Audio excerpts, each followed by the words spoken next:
Okay, so you're making great money, but every time you try to use a regular Roth IRA, the IRS basically slams the door in your face, right? Well, what if I told you there's a completely legal, massive loophole hidden in the 2026 tax code? Welcome to The Explainer. Today, we're decoding the Mega Backdoor Roth. If you want to dramatically boost your retirement savings and stick it to future tax bills, legally, of course, you need this blueprint. Let's get right into it. Just picture this. You're standing in front of a massive, heavily guarded bank vault. Inside is your retirement. Now imagine holding the one master key that legally shields tens of thousands of dollars from the IRS forever. That's literally what executing this strategy feels like. We are talking about sheltering a huge chunk of your income, letting it compound and grow completely tax-free for the rest of your life. No way, right? Yes way. And the magic number for this vault? $72,000. That's the staggering 2026 IRS-defined contribution limit. It's the absolute hard ceiling for what can go into your workplace retirement plan this year. It encompasses both your personal contributions and your employer's match. But here's the catch. Hitting this massive number isn't just about aggressive everyday saving. Honestly, most people will never even come close to this cap using standard methods. You need the loophole. All right, Section 1, the $72,000 retirement secret. So, if you're highly compensated, standard limits are, frankly, a total buzzkill. A normal backdoor Roth, it caps out at a modest $7,500, or $8,600 if you're 50 or older. But the mega strategy, it bypasses that entirely and taps into that massive workplace limit. We're talking about the potential to funnel an extra 30, 40, or even 50 grand into your Roth space in a single year. The difference in long-term, tax-free compounding is just mind-blowing. And check this out. For 2026, inflation just handed us a really nice gift. The absolute ceiling jumped to $72,000, while your base employee deferral grew to $24,500. See that huge mathematical gap between those two numbers?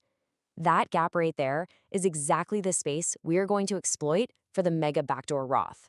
It's like finding a secret room in your house you didn't know you had. Moving on to Section 2, the 3 vault buckets. To understand how we actually hit that $72,000 cap, you have to picture your 401k not as one boring account, but as 3 distinct buckets filling up. Bucket 1 is your standard pre-tax deferral. That's your $24,500 for 2026. Bucket 2 is whatever your employer kicks in, like a match or profit sharing. But bucket 3, this is the VIP section, the after-tax bucket. This is where you pour in your own money to fill the exact difference between those first 2 buckets and that $72,000 ceiling. That's how you max out the vault. Which brings us to Section 3, the 2 gatekeepers. Now, before you start dreaming of tax-free millions, we need to see if your specific employer actually gives you security clearance for this, because you can't just do a Mega Backdoor Roth at a normal brokerage. It is 100% dependent on your company's rules. Picture 2 big stickman bouncers at the door. Bouncer 1 asks, does your plan explicitly allow non-Roth after-tax contributions? If the answer is no, sorry, you're bouncing. The strategy ends right there. But if it's yes, Bouncer 2 asks, does the plan allow in-service distributions to a Roth IRA or in-plan Roth conversions? Get a yes there too. The velvet rope opens. You are in. All right, Section 4, your step-by-step blueprint. So, you made it past the gatekeepers. Awesome. Let's map out the exact sequence to unlock the vault without setting off any alarms. Precision is absolutely crucial here. First, you max out that $24,500 regular deferral. Boom. Next, double-check that after-tax feature in your summary plan description. Third, verify you won't run into testing limits. Fourth, calculate your exact employer match so you don't accidentally overshoot that $72,000 cap. And finally, the finishing move, execute the conversion. And listen, timing is literally everything here. The goal is to move that after-tax money into the Roth environment as fast as humanly possible. Why? Because any growth that happens while it's just sitting in that after-tax bucket is fully taxable. You already pay taxes on the principal, right? So if it sits there for 6 months and earns $1,000, you're going to owe ordinary income tax on that 1,000 when you finally convert it. Moving it instantly? Poof, problem solved. Now for the scary part. Section 5, avoiding costly tax traps. Let's shine a flashlight on some landmines hidden in the tax code, because these villains will totally derail your strategy. First up is ACP testing. Basically, this is the IRS's way of making sure the executives aren't the only ones getting rich off the 401k. If the math shows that top earners are stashing away tons of cash while the rank-and-file workers aren't, HR will step in and literally lock your after-tax bucket. It's a quiet little troublemaker, especially in smaller companies. So even if the rules technically allow the strategy, ACP testing might block you in practice. Then, oh man, there's the pro rata rule. Picture this. Your employer's plan blends all your money together into one big soup. If you try to pull out just your after-tax dollars, the IRS says nope. Every single withdrawal becomes a proportional mix of pre-tax and after-tax money. Your tax picture instantly turns into an absolute nightmare. You absolutely 100% need to ensure your plan keeps separate sub-accounts so you can isolate and convert just the after-tax money cleanly. Nobody wants tax soup. And get this. There's a brand new, massive hurdle for 2026 thanks to the Secure 2.0 Act.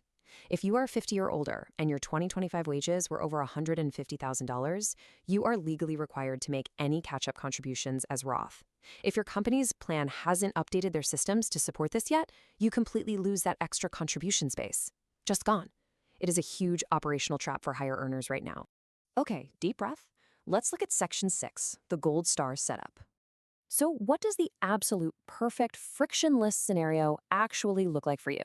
It's when all these gears click together perfectly. Your plan allows after-tax contributions. It easily passes ACP testing. You dial in your contributions to stay right under that $72,000 cap.